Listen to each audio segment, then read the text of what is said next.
அதுலேருந்து சென்னை வரைக்கும் 12 மணி நேரம் விளாண்டுக்கிட்டே போய் ஒரு பாம்பு மட்டும் நெளிஞ்சுக்கிட்டே இருக்கும். யாரையும் கடிக்காது, என்னம் செய்யாது. பாத்தீங்களா? அந்த போன்ல ஒருத்தன் பேசிட்டு போறேன், லாரி இடிச்சிருச்சு, போன் கீழே விழுந்து லாரி ஏறி. அப்புறம் சொல்லுவாப்ல, என்ன செய்யற? லாரி ஏறினப்படி 600 அந்த போன்ல வசதி பாத்தீங்களா? சில நேரம் பேட்டரி போயிடும், வெயில சுட வச்சு மறுபடியும் போட்டு பேசிக்கிட்டு இருப்பான். அது மாதிரி ஏன் சொல்றேன்னா, புதுசு புதுசான கண்டுபிடிப்பெல்லாம் நம்மளுக்கு மகிழ்ச்சியை கொடுக்கவில்லைன்றக்கா. இப்ப வேக்கம் கிளீனர்லாம் ஒன்று வந்திருக்கு. ஒரு அம்மா சுவிட்சை போட்டு 4 பாயிண்ட்ல வச்சு குப்பையை பூரா உறிஞ்சிக்கிட்டே போகுது. அவங்க பெரியப்ப வந்து நல்லா இருக்கியாமா அப்படின்னாரு, வேட்டியை காணோம்.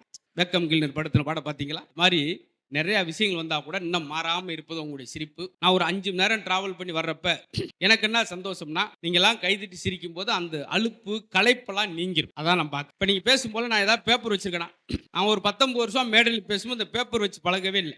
அதனால ஒரு வசதி, உங்களை பார்த்து நீங்க என்ன பண்றீங்களோ அதை வச்சே தான் பேசு. அதே உண்மையிலேயே தாய் குழுங்க உங்களெல்லாம் உண்மையிலேயே மனசார பாராட்டுறேன். இப்படித்தான் இருக்கணும். தாய் பொது நிகழ்ச்சியில் இப்படி வரணும், அரசு சார்ந்த நிகழ்வுல கலந்துக்கிறணும். முன்னெல்லாம் பெண்கள் வீட்டை விட்டு வெளியே வர மாட்டாங்க. இன்னைக்கு இந்த மாதிரி வந்து உட்கார்ந்துருக்கீங்கன்னா அந்த ஊர் இன்னும் மிகுதியான நாணயமான ஊரை, நம்பிக்கையான ஊர் என்பதுக்கு இதெல்லாம் ஒரு உதாரணம். சரிக்கு சமம் அந்த பெண்கள் உட்கார்ந்துருக்கு. ஏன்னா எல்லாத்திலும் உங்களுக்கு அவ்வளவு பாராட்டு. பெண்கள் நாட்டின் கண்கள். ஆண்களுக்கு ஏதாவது சொல்லியிருக்காங்க? ஆண்கள் ஒரு மூக்குகள், இல்ல ஆண்கள் ஒரு நுரையீரல்கள். எதுவுமே எங்களுக்கு கிடையாது. பூமி கூட பூமாதேவி உங்க பேர் தான். விசேஷம் வச்சா கூட உங்களுக்கு தான் வளகாப்பு. எங்க ஆம்பளைக்கு ஒரு ஈயக்காப்பு, ஒரு பித்தளை காப்பு. எங்களுக்கு பாதுகாப்பே கிடையாது. உங்களை சேர்ல உட்கார வச்சு சந்தனமா பூசுறாங்க. எங்களுக்கு எவனா சாணியா அள்ளி பூசுறாங்களா? நாங்க பிறந்த நேரம் பாரு. அது ஒரு பாட்டு கூட போடும்போது, மணமகளே மணமகன் வயசுல இந்த பாட்டு. இவன் ஆட்டுக்குட்டி மாதிரி பின்னாடி வரேன். இவனுக்கு ஒரு பாட்டை காணும். இவனுக்கு மணமகனு போட்டிருக்கோம், அதை கூட விடுங்க. அடமடப்பயலே மடப்பயல் கூட போட்டிருக்கோம். ஒரு ஆறுதலாவா இருந்து அது அந்த பொண்ணு மட்டும் வலது கால் எடு. இவனுக்கெல்லாம் காலே இல்லையா? எனக்கெல்லாம் ஒருத்தன்னு சொல்லலாம், போன் கால் எடுத்துட்டு அலோன்ட்டு உள்ள போயிட்டு அப்புறம் என்ன செய்ய? அது மாதிரி நீங்க சிரிக்கணும். நீங்க தான் சிரிக்கணும். அதனால சிரிச்சா வீடே மகாலட்சுமி மாதிரி இருக்கு. வீட்டுக்கு காசு பணம் வந்தா என்ன சொல்றான்? லட்சுமி வந்துகிட்டே இருக்கும். எங்கேயாவது ஒரு இடத்துல லட்சுமணி வந்துகிட்டே இருக்கான். அவன் எதுக்கு வரேன்? தேவையில்லாம அவனை கதவை போட்டு வெளியே தள்ளி எங்க நிலைமையை பார்த்து. அதனாலதான் உங்களுக்கு அவ்வளவு உயர்வான விஷயம் சொல்லியிருக்கு. காரணம், நீங்க அவ்வளவு பொறுப்பான ஆட்கள். எல்லாரும் சாமி கும்பிடும்போது ஆண்களை என்ன கும்பிடான்னு தெரியுமா? நான் 2 வீலர் வாங்கணும், டிவி ஸ்பீட்டை மாத்திட்டு ராயல் என்ஃபீல்டு வாங்கணும், கார் வாங்கணும், பைக் வாங்கணும், அது தனக்காகவே வேண்டும். ஆனா வீட்டுல இருக்க பெண்கள் எப்பவுமே தனக்காக வேண்ட மாட்டேன். என் கணவர் வேலைக்கு போற இடத்துல பாதுகாப்பா போயிட்டு அவர் ஆரோக்கியமா இருக்கணும், என் பிள்ளைக்கு நல்ல இடத்துல மாப்பிள்ளை கிடைக்கும், அப்படி எப்பவுமே. அதனாலதான் உங்களுக்கு அவ்வளவு மரியாதை. ஒரு பொண்ணு கூட சிரிச்சா என்ன சொல்றேன்? சிரிக்குது அப்படின்னு. ஆம்பளை சிரிக்கு போட இழிச்சாப்ப வாய பொழந்துகிட்டோம். அது மட்டும் கியூட்டி, எங்களை மட்டும் இழிச்சாப்ப. பாத்தீங்க, இதுதான் அப்படியே அந்த பெண் குழந்தை தவி வந்துச்சுன்னா, ஆஹா எப்படி வரும் நம்ம தவட்டும் குரம் கூட்டி மாதிரி தவறியாம பாரு அவங்க அப்பன மாதிரி. அதனால நல்ல மகிழ்ச்சி. இந்த சந்தோஷம். இந்த இடம் புத்தகம் என்பாலே ஒரு கோயில் தான். இந்த இடத்துல வந்திருக்கு அவங்க சிரிக்கும் போதே இது ஒரு கோயில் மாதிரியே தோணுது. பாத்தீங்களா?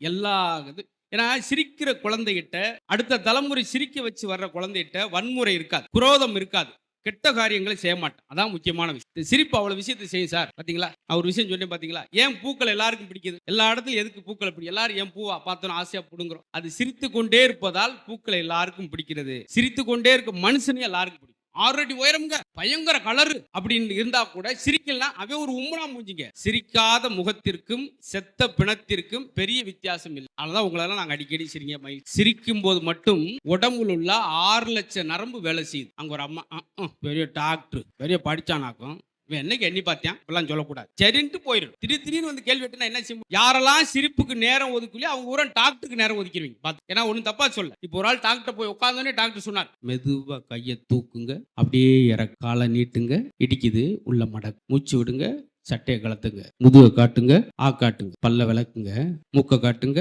முடிய வெட்டுங்க. 3/4 நேரம் கழிச்சு அவன்கிட்ட போய் என்ன செய்யுது? அவன் என் பொண்ணுக்கு சடங்கு பத்திரிக்கை கொண்டு வந்தேன் அப்படின்னா, பிஞ்சு உன செருப்படுத்து அவரே அடிச்சிருக்காரு. ஐயோ முதலே சொல்ல வேண்டியானியா, நீ முதலே கேட்க வேண்டியானியா? ஐயா நாக்கு நட்டு மூக்க நட்டு ஒரே நீட்டிட்டே போறீங்க. சின்ன இது நம்மளுக்கு தேவையா சார்? நல்லா சொல்றேன், நான் வச்சுக்கோங்க.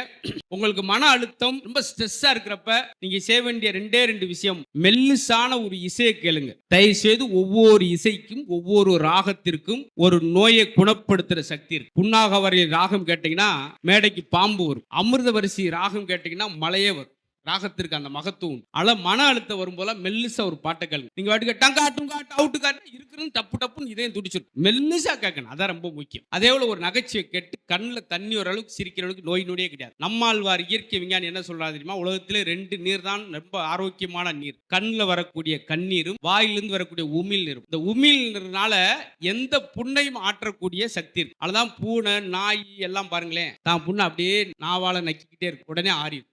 அதுக்கு எங்க ஆஸ்பத்திரி போயிருக்கா நாய்க்குட்டி? கிடையாது. அதனால ரொம்ப ஆரோக்கியமான விஷயம். அதைத்தான் நம்ம மேடையில பேசுறோம். முன்ன மாதிரி ஆரோக்கியம் இல்லைன்னு. அன்னைக்கெல்லாம் திரும்புற பக்கம்லாம் எங்க ஜிம் இருந்துச்சா, உடற்பயிற்சி கூட இருந்துச்சா? இப்ப திரும்புறவங்கலாம் உடற்பயிற்சி. காலையில மெரினா பீச் பக்கம் பாக்குற ஒரு 60 பேர் ஷூ சாக்ஸும் போட்டுக்கிட்டு சவுண்ட் அதிகமா இருக்கு, பெர்ஃபார்மன்ஸ் கம்மியா இருக்கு. கை கால இழுக்குத ஒழிய மூவ் ஆக மாட்டேங்கிறான். அவன் வலது பக்கம் போறேன், வகுறு இடது பக்கம் இழுத்துட்டு போகுது. அதுலயும் நெகட்டிவ் பாசிட்டிவ் எடுத்துக்கங்க. தொப்ப இருக்கேன்னு வருத்தப்படாய். யாராவது போட்டோ எடுக்கும்போது வகுத்த உள்ள இழுப்போம். பின்னாடி இருக்கும் சொல்லுவேன், என்ன முதுகு இங்க இடிக்குதுனே, பாத்தீங்களா? அது ஒண்ணு நடக்கும். தொப்ப இருக்கேன்னு வருத்தப்படாங்க, சந்தோஷப்படுங்க.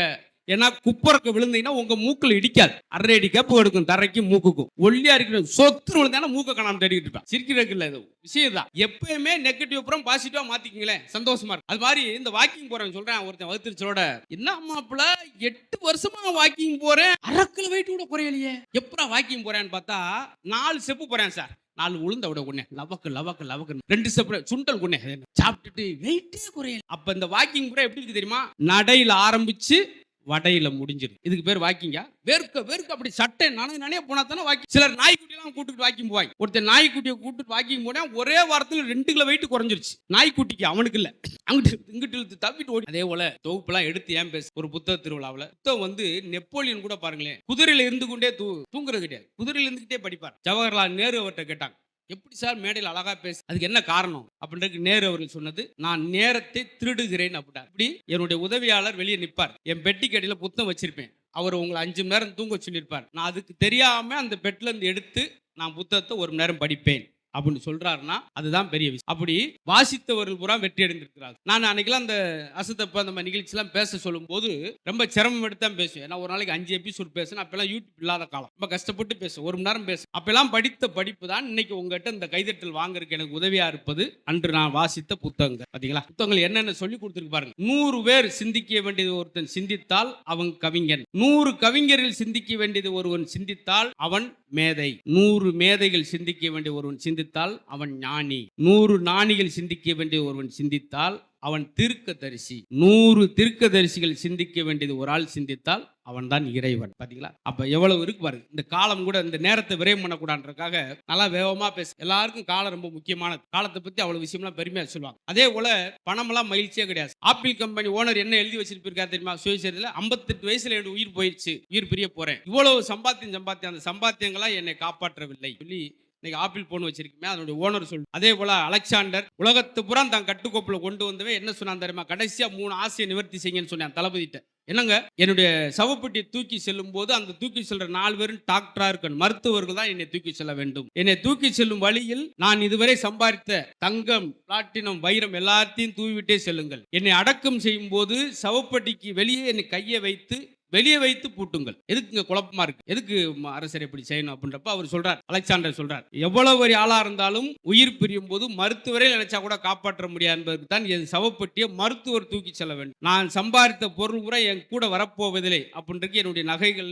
ஆபரணங்கள்லாம் வீசிக்கொண்டே வாரு. அதே போல இத்தனை நாடுகளை என் கையில கொண்டு வந்தேன், ஆனா கொண்டு போகும்போது கையில் எதையுமே நான் கொண்டு போகவில்லை என்பதற்கு வெளியே என் கையை வைங்க. பாத்தீங்களா? அது மாதிரி இந்த நேரம் உலகத்திலே சிறந்த காலம், இந்த நேரம் நினைச்சா சந்தோஷம். உலகத்திலே சிறந்த இடம், இந்த இடம் நினைச்சா சந்தோஷம். உலகத்திலே சிறந்த நண்பன் பக்கத்தில் இருக்கு. இன்னைக்கு நாளை ஒவ்வொரு நாளையும் அதே போல பாருங்களேன், ஒரு ஊர்ல ஒரு நாட்டாம் மூட்டு நாய் செத்து போச்சு சார். 2000 பேர் வந்து விசாரிக்க, ஐயோ ஒவ்வொன்று குலைக்குமேன்ற ஒருத்தன். அப்ப நாய் ஒவ்வொன்னு தான் குலைக்கும், ஏன்னா நாட்டாம் மூட்டு நாய் இல்ல. அடுத்த வாரம் நாட்டாமே இருந்து போயிட்டார், ஒரு நாய் அந்த பக்கம் வரல. இதுதான் உலகம். பாத்தீங்களா எதுக்கா இயங்குதுன்னு பார்த்து அதுக்குள்ள நம்ம மகிழ்ச்சியா சந்தோஷமா அல்ல. உண்மையிலேயே